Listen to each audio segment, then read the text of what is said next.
শেষ পর্যন্ত বাংলাদেশ ক্রিকেট বোর্ডের সভাপতি আমানুল ইসলাম বুলবুলের থানা পুলিশ করতে হলো। এমন একটা ঘটনা মানে আসলে এমন একটা বিষয় উনি যা কয়েকদিন পর উনাকে নিয়ে যা হচ্ছে, আ কবে না শুনবো বুলবুল ভাই হাসপাতালে।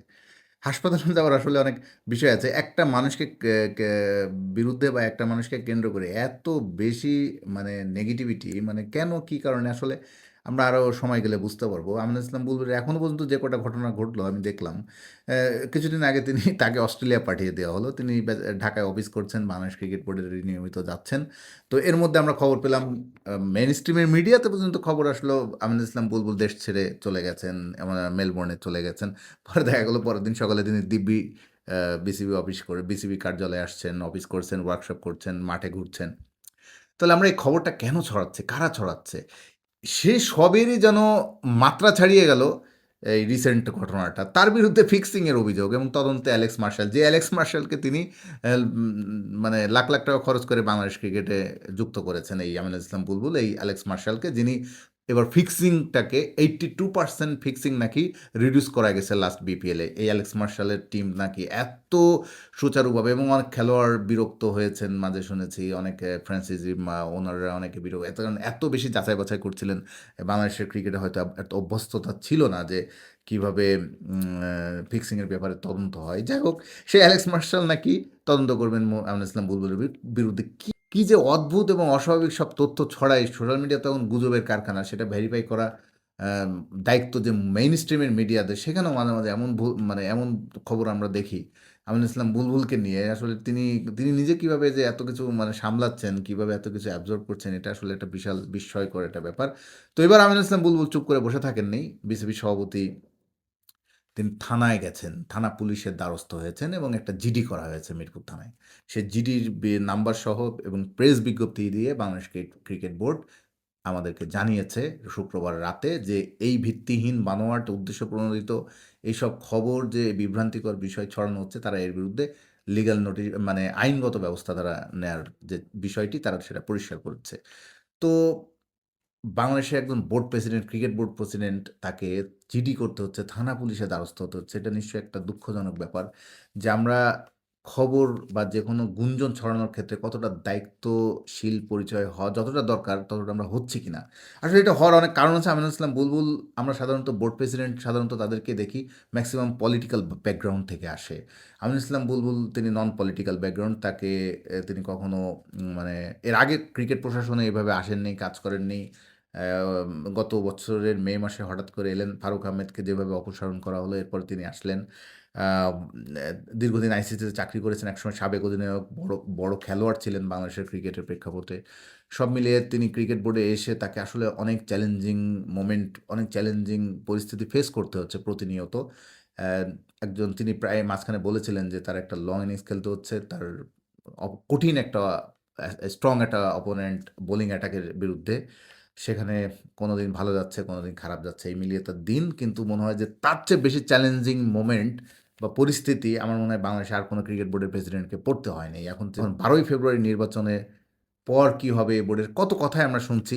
যাই হোক, সব সময়ের উপর ছেড়ে দেওয়া যাক। বা সব মিলিয়ে আমিনুল ইসলাম বুলবুল তিনি এখনো পর্যন্ত শক্তভাবে আছেন। তিনি যেভাবে ফেস করছেন আ দেখছি।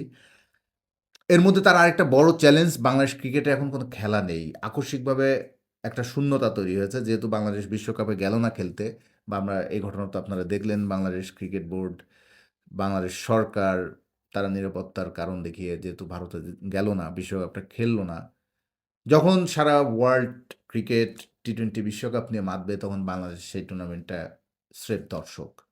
কিন্তু বাংলাদেশ দর্শকরা নয়, দর্শক হিসাবে খেলাটা দেখলো, উপভোগ করলো। কিন্তু খেলোয়াড়দের জন্য তো এটা কোনো ভালো সময় নয়। কারণ খেলোয়াড়েরা তো মাঠে থাকতে চান, তারা খেলতে চান।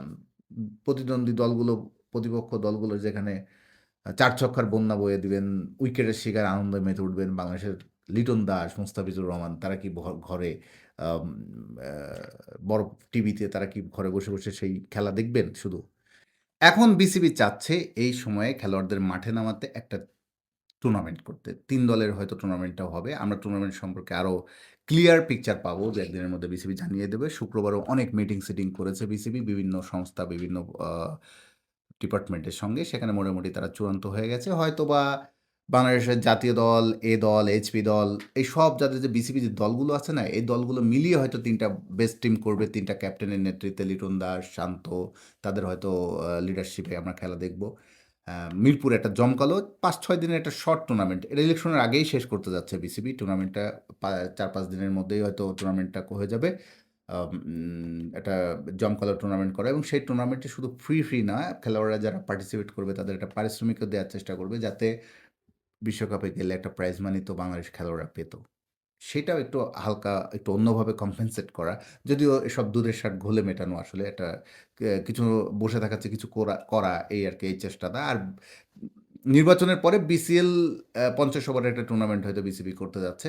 সব মিলে এইভাবে খেলোয়াড়দের মাঠে রাখার চেষ্টা। কিন্তু বিশ্বকাপ তো যেটা গেছে তো গেছেই। সে আফসোস থেকেই যাবে। এখন কেন বাংলাদেশ যেতে পারল না বা খেলল না, সেটা নিয়ে আমি আর ওই বিতর্কে আর না ঢুকি। কারণ এটা আপনারা সবাই জানেন।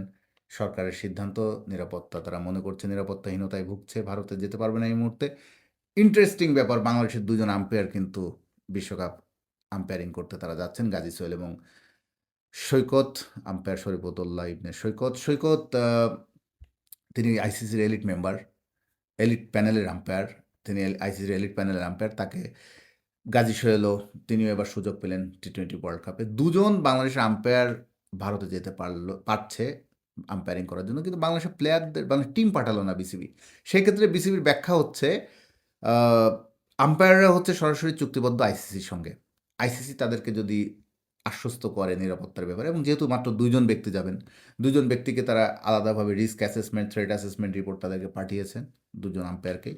সে ২ আম্পায়ার সেই রিপোর্ট দেখে তাদেরকে মনে হয়েছে তারা সেখানে নিরাপদ থাকতে পারবেন এবং ফুল সিকিউরিটি, গাড়িতে আসা যাওয়া সবকিছু মিলিয়ে মাঠে যাওয়া আসা, তাদের ২ জন ব্যক্তির নিরাপত্তা নিয়ে খুব একটা টেনশন করতে হবে না বলে তারা মনে করেন।